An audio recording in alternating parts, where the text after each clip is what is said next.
سلام یا حبیب اللہ، سلام یا نبی اللہ،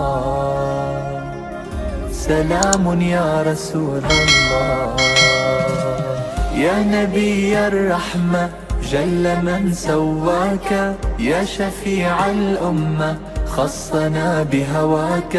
فيك تمحى الظلم نهتدي بهداك، نهتدي بهداك۔ تو حضرت عمر بن عاص رضی اللہ تعالیٰ عنہ اس فضیلت کو، اس بات کی اہمیت کو سمجھیے کہ حج بیت اللہ کی فضیلت کو حضرت عمر بن عاص رضی اللہ تعالیٰ عنہ اپنے مرض وصال میں بیان، اور صرف حضرت عمر بن عاص نہیں بلکہ حضرت زازان رضی اللہ تعالیٰ عنہ بیان کرتے ہیں۔ دیکھیے کتنے خوبصورت نام ہیں حضور کے غلاموں کے۔ حضرت زازان رضی اللہ تعالیٰ عنہ بیان کرتے ہیں کہ حضرت ابن عباس رضی اللہ تعالیٰ عنہ حضور کے چچا زاد ہیں، فرماتے ہیں وہ بھی جب شدید بیمار ہوئے تو انہوں نے اپنے بچوں کو بلایا اور سب کو اپنے پاس جمع کیا۔ آخری وقت پتہ ہے ہمارے ہاں لوگ کیا وصیتیں کر رہے ہوتے ہیں، فلاں مکان فلاں کا ہے، فلاں جائیداد فلاں کی ہے، فلاں پیسے فلاں کے، یہ سونے کی بالیاں فلاں کی ہیں،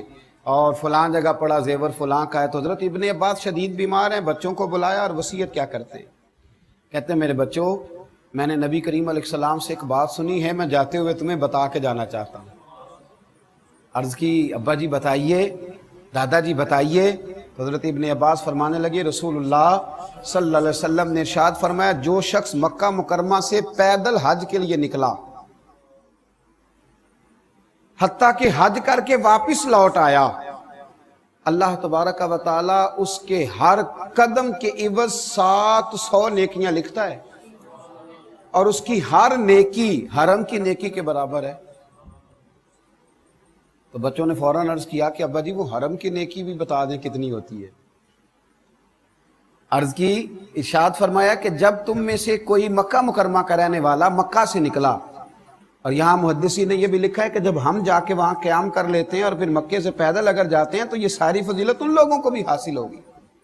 حضرت ابن عباس فرمانے لگے مکے کا کوئی رہنے والا اگر مکہ مکرمہ سے نکلا اور پیدل حج کے لیے وہ پہنچا تو حج کر کے واپس لوٹ آنے تک ہر قدم پر اللہ 700 نیکیاں عطا کرے گا، اور اے میرے بچوں یہ ہر نیکی حرم کی نیکی کے برابر ہوگی۔ اور اس کی ابا جی حرم کی نیکی بھی بتا دیں، فرمایا ایک نیکی 1 لاکھ کے برابر ہے، گویا اللہ اسے ایک قدم پر 7 کروڑ نیکیاں عطا فرمائے گا، ہر قدم پر اللہ اسے 7 کروڑ نیکیاں عطا فرمائے گا اللہ کریم اسے۔ تو صحابہ کرام نے حج کو اتنی اہمیت دی، اتنی فضیلت اس کی سمجھی،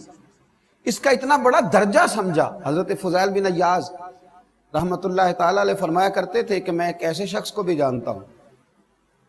اگرچہ وہ مکے سے بہت دور کا رہنے والا نہیں تھا، پر جب وہ مکہ شریف آیا نا حج بیت اللہ کی سعادت حاصل کرنے،